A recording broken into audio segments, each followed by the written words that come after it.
On this Saturday night, finally free after months in captivity. 4 Israeli hostages are rescued in a deadly raid at a refugee camp. I'll do whatever it takes to get them all back home. The emotional reunions with relieved families. Canadian businessman Frank Stronach charged the sex assault allegations spanning 4 decades. Progress in Calgary's water crisis. When crews could be done repairing a water main. And a Second World War veteran's wedding. We get butterflies and we get a little action also. The centenarian and his sweetheart saying "I do" on the beaches of D-Day. Global National with Farah Nasser. Reporting tonight, Nitu Garcha. Good evening and thanks for joining us. Israel is celebrating its largest hostage rescue operation since waging a war on Hamas after its October 7th attack. Today, 4 hostages were rescued alive during a heavy air and ground assault by the Israeli military.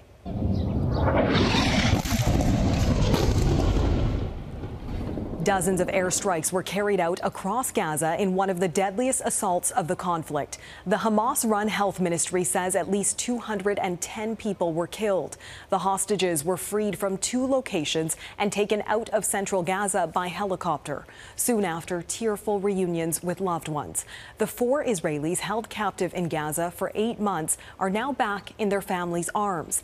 David Akin has our top story tonight and a warning: some of the images in this story are disturbing. 4 hostages in Hamas captivity for 246 days arrived to crowds cheering their freedom. An Israeli raid into Gaza freed the 4. Israel just carried out a remarkable rescue operation of 4 hostages held by Hamas. The freed hostages were kidnapped by Hamas while they were participating at a music festival on October the 7th. One of those was 25-year-old Noah Argamani, seen here in a video filmed by her abductors as she was captured. On Saturday, she was reunited with her family, a reunion which included a hospital visit to her mother, who was fighting brain cancer. Argamani and the other freed hostages also met with Israeli Prime Minister Benjamin Netanyahu, who has been under intense pressure to retrieve hostages. I'll do whatever it takes to get them all back home.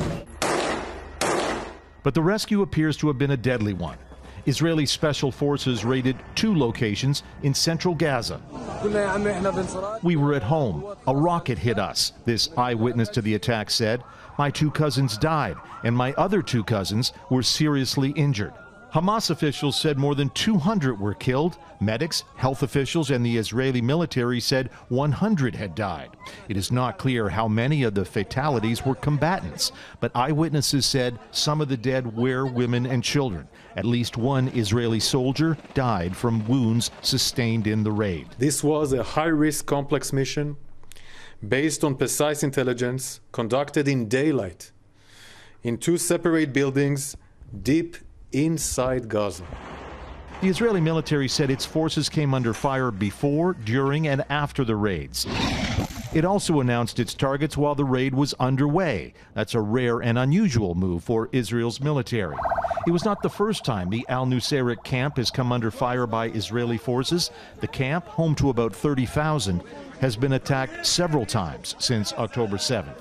Hamas's armed wing said in a social media post that the Israeli raids resulted in the deaths of some hostages, but no details were provided. Israel says 120 hostages remain in captivity. David Akin, Global News, Ottawa. Here in Canada, there was an emotional reunion for another family torn apart by the Israel-Hamas war. 3 Palestinian children who fled the devastation in Gaza reunited with their extended family.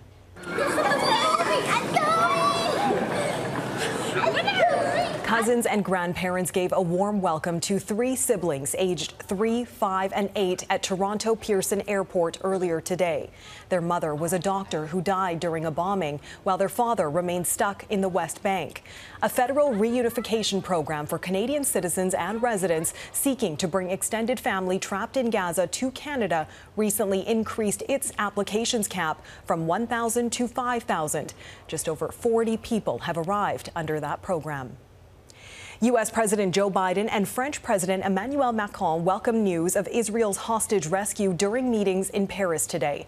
Macron is hosting Biden on his first state visit to France. The French president says the two allies will strengthen efforts to avoid a wider conflict in the Middle East. The pair also stressed a shared vision on Ukraine. Our two countries are standing with the Ukrainian people as they fight off Putin's brutal aggression. You know, Putin's not going to stop at Ukraine. It's not just Ukraine. It's about much more than Ukraine. All of Europe will be threatened. We're not going to let that happen. France has yet to agree to Biden's plan to give Ukraine a $50 billion loan that would be repaid with interest from seized Russian assets. In Ontario, one of Canada's most prolific billionaires is facing multiple sexual assault charges. 91-year-old Frank Stronach is the founder of Magna International, one of the country's largest auto parts manufacturers. As Kyle Benning reports, police allege there was more than one victim, with some of the incidents dating back to the 1980s. The future to get around. The future of one of Canada's wealthiest businessmen isn't so clear. Billionaire Frank Stronach will spend some time this summer in a criminal court. On Friday, Peel Regional Police announced they arrested and charged Stronach with rape, 2 counts of sexual assault, indecent assault on a female, and forcible confinement. Officers say the alleged offenses took place between the 1980s and 2023, and that there is more than one victim. And these are very tough investigations to pursue and to get to a point where you have reasonable grounds to be able to lay the charges. In a statement to Global News, Stronach's lawyer says the 91-year-old categorically denies the allegations. Quote, he looks forward to the opportunity to fully respond to the charges and to maintain his legacy both as a philanthropist and as an icon of the Canadian business community. Stronach was born in Austria and settled in Canada in 1954. 3 years later, he founded Magna, an auto parts manufacturer that helped build his wealth. We reached out to Stronach and his family and received a statement from the Stronach Group. It stated that Stronach has not been involved in the company's operations for several years. Stronach and his daughter Belinda, who is a former MP, settled a lawsuit over control of that group 4 years ago, ultimately splitting it in two. If you don't like our culture, if you don't like our principles, which are very transparent, you don't have to buy Magna shares. Global News crime analyst Hank Idsinga says these cases can prove to be difficult for prosecutors, given the length of time since some of the alleged crimes. Certainly every little aspect of these investigations has to be corroborated, and that's very, very tough to do with that span of time. Police note Stronach was released from custody and is set to appear in a Brampton court next month. Kyle Benning, Global News, Toronto. In Calgary, the city continues to press its residents to cut back on water use after a critical water main break on Thursday. Crews are still working to repair the damaged line. Officials say it's still days away from being back in service. And as Carolyn Curry de Castillo reports, they also warn there's a real risk the city could run out of water. This is the pipe at the center of Calgary's water crisis. City crews reached the damaged section of the feeder main, and now they're ready to cut out the section of damaged pipe. Officials say they're making good progress, but it's going to take at least another 5 to 7 days before the situation is resolved. Water use in the city has dropped by 25% after the city put out an urgent plea to businesses and individuals to cut back. Yesterday, we were able to reduce our demand to 484 million litres. And that means that our supply and demand are now about even.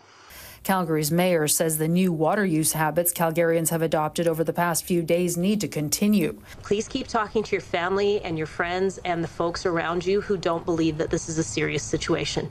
I can't stress enough. We will run out of water if we don't take action individually right now. This is not a joke. It is not some conspiracy. There is still a ban on outdoor water use. So far, the city has given around 60 warnings. But we will begin some enforcement actions this weekend where we are getting repeated calls for water misuse. Every year, there's around 300 main breaks, but they don't usually happen with feeder mains like this one. The city says they have a robust maintenance program. Generally speaking, pipes can last up to 100 years. We have pipes in our system that are from 1910 that are still in good shape. This one caught us off guard. We weren't expecting something like this to happen. A UFC water expert points to an aging infrastructure problem in North America. Tricia Stadnick says this pipe, at nearly 50 years old, was nearing the end of its service life and that regular maintenance can only do so much. If we overuse or if we don't take care of the infrastructure and are willing to pay for infrastructure upgrades that bring this water to our house, then we can't expect to have that water all the time. A fire ban is still in place, and so is a boil water advisory in the community of Bowness. Carolyn Curry de Castillo, Global News, Calgary. And 3 hours north of Calgary is Edmonton, where thousands of people will be focused on one thing tonight: the Oilers. The boys in blue and orange are in Florida to take on the Panthers in the first game of the Stanley Cup final. Nicole DiDonato is at Rogers Place in Edmonton, where fans are gathering to watch the game. And Nicole, you've been hearing from some of them. What did they say about how they're feeling? Well, Neethu, there's certainly a lot of excitement here in Edmonton. You can probably tell behind me there are a lot of fans packed here in Ice District outside of Rogers Place. Now, it is a cool and damp day here in Edmonton. Temperatures currently sitting at about 9 degrees, while over in Sunrise, Florida, where the game is happening tonight, temperatures are much warmer, about 30 degrees, though they're also getting some rain.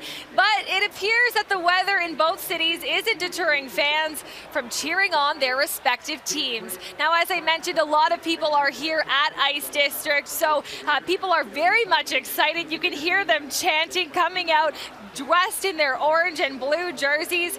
And of course, there is a much more visible police presence here, as organizers are expecting larger crowds than the past playoff rounds. And fans do continue to file in, and as we get closer to puck drop, you can feel that energy building. Many fans hoping the Oilers will be able to bring the Stanley Cup back to Canada for the first time in more than 30 years. I still don't think it's real. I'm still having troubles. I'm in denial, so it's crazy from how the start of the season to now. It's surreal.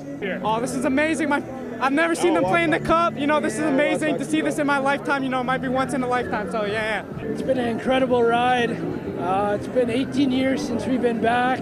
30 years for a Cup back in Canada. We're so excited. Like, they better win. I don't even know what I would do if they won. Yeah, you can certainly feel the energy, Nicole.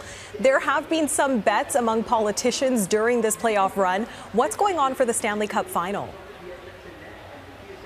Well, Mike Ryan, the mayor of Sunrise, Florida, has challenged Amarjeet Sohi, Edmonton's mayor, to a friendly wager, and he has accepted. The mayor of the losing team will have to wear the winning team's jersey out to a public event.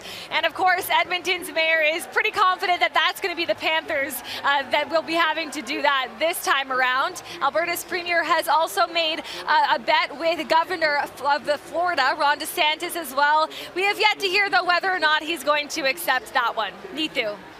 All right, we'll see how it all plays out. Nicole DiDonato in Edmonton for us tonight. Thanks for that, Nicole. Shocking moments in downtown Vancouver. Coming up, the investigation after a float plane collided with a boat. And the forgotten crisis of Sudan's war. What's overshadowing this deepening humanitarian catastrophe?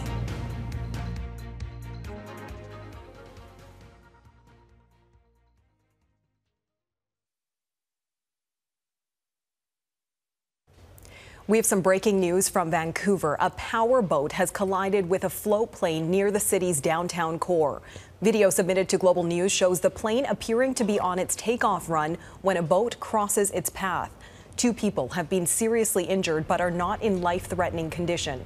The 6 people on the plane, including the pilot, were not injured. The Transportation Safety Board is investigating. Tributes are pouring in for a former Apollo astronaut. William Anders, who took an iconic photo dubbed Earthrise, died yesterday when his plane went down off the coast of Washington state. The crash was captured on camera. We won't show the moment of impact, but some viewers may find it disturbing.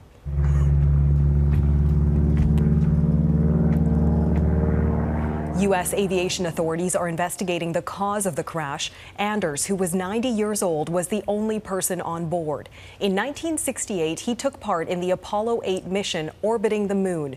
Canadian astronaut Chris Hadfield posted, "The brave man who took this iconic photo, one of the first 3 humans to ever leave Earth's orbit and travel to the moon, died yesterday. Bill Anders, I salute you." The horrors of what's happening in Gaza and Ukraine are eclipsing the war in Sudan, which has raged on for more than a year. And the humanitarian crisis in the North African nation just keeps getting worse. People making up about a quarter of Sudan's population have been forced out of their homes. Nearly 2/3 of the country doesn't have access to health care, and 18 million people are at risk of starving. The UN warns this war could spawn the world's largest hunger crisis. Redmond Shannon reports, and a warning: his story contains images that are upsetting. Dozens of bodies wrapped for burial in a Sudanese village. Around 100 victims, officials say, including children. The attack blamed on the Rapid Support Forces, or RSF, as it fights the Sudanese army in a civil war still largely ignored by the wider world. Army footage shows its commander Abdul Fattah al-Burhan visiting the area in the aftermath. His forces accused of not doing enough to protect the village. The RSF has also been accused of even worse massacres in the western Darfur region. Under the leadership of Mohammed Hamdan Dagalo, also known as Hameti, they are attempting to take the last holdout city there, El Fasher.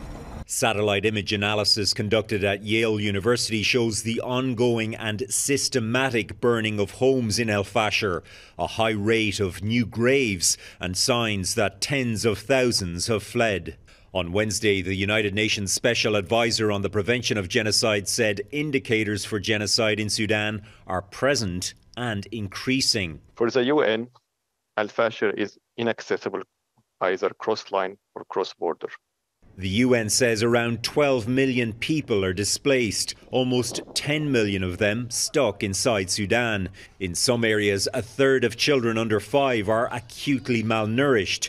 Diplomatic efforts for a peace deal remain stalled. It is a place where two men basically decided that they were going to resolve their differences through fighting, that they were going to take the country down. The alleged involvement of military support for different sides from the United Arab Emirates, Russia, Egypt and Iran only complicates peace efforts. Redmond Shannon, Global News, London. The calls to name and shame ahead the debate over identifying the MPs who allegedly colluded with foreign states.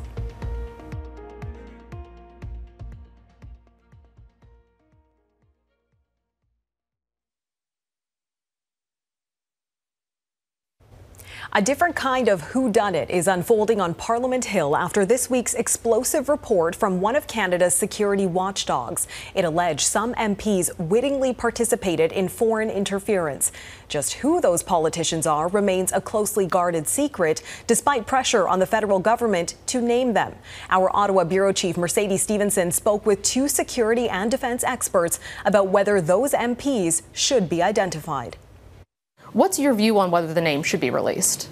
I strongly believe they should be. And I guess what I'm going to say to that, Mercedes, we had our, in my generation, my father, my uncles, further generations, grandparents, grandfathers, they fought in 2 world wars to have democracy in this country. And we've got now a situation where we've got individuals that are supposed to be representing our interests in a democracy that are aligning themselves with state actors that go against the very thing that our fathers and forefathers fought for. So my reaction to the Liberals' nod is shame on you as politicians, shame on you, Prime Minister. You've got a lot to atone for. Let's have some leadership and get this done. Thomas, do you agree with that? The lack of transparency here is casting a shadow on the system as a whole, and that is damaging trust in institutions. Transparency is never a magic recipe that will resolve all of these trust issues, but it can ultimately only help, even if it's difficult, even if politically it can be embarrassing. That being said, without defending the government here, because I do think that they should be more transparent, it is difficult. There are privacy issues, there are classification issues, there are ongoing investigation issues that may, in some cases, and we don't know that publicly, justify not releasing names, or at least not right now. And in other cases, what's been said is not necessarily inaccurate, that in some cases there might be intelligence on possible relationships, but that's not proof. So where's the minimal bar to be transparent when you have suspicions but no proof, where a wrong accusations could seriously damage not just the career but the overall life of an individual? So yes, transparency, but it is complicated. And you can watch the full discussion about whether the alleged colluder should be named tomorrow morning on the West Block with Mercedes Stevenson right here on Global. Love defies time. Next, a 100-year-old World War II veteran and his 96-year-old bride tie the knot near Normandy's D-Day beaches.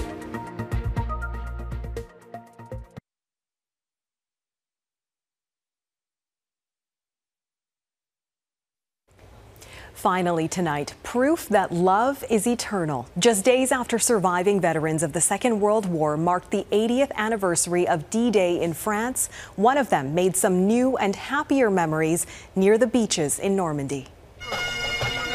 World War II veteran Harold Terrans, at the century mark of his life, stood proudly beside his sweetheart, Jeanne Swerlin, a youthful 96, as they embarked on a journey of matrimony.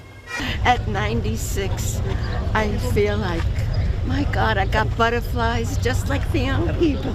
I mean, it's not just for young people, love, you know. We get butterflies and we get a little action also.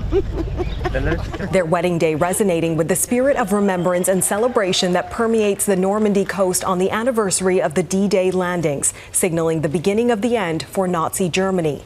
On D-Day, Terrans, who enlisted in 1942, aided in repairing planes coming back from France and said half of his company's pilots died that day. The American citizens, both widowed, exchanged rings in a symbolic ceremony, both declaring yes in French to vows read by a deputy mayor. The couple raised their glasses in a toast expressing wishes for peace and the preservation of democracy. The couple hopes their timeless union serves as a beacon of hope, reminding us all that love knows no bounds. And wishing the happy couple the very best in this next chapter. That is Global National for this Saturday night. I'm Neetu Garcha. Tonight's Your Canada is a hike through Kananaskis country in Alberta. Thanks so much for watching and hope you'll join us again tomorrow. Have a great night.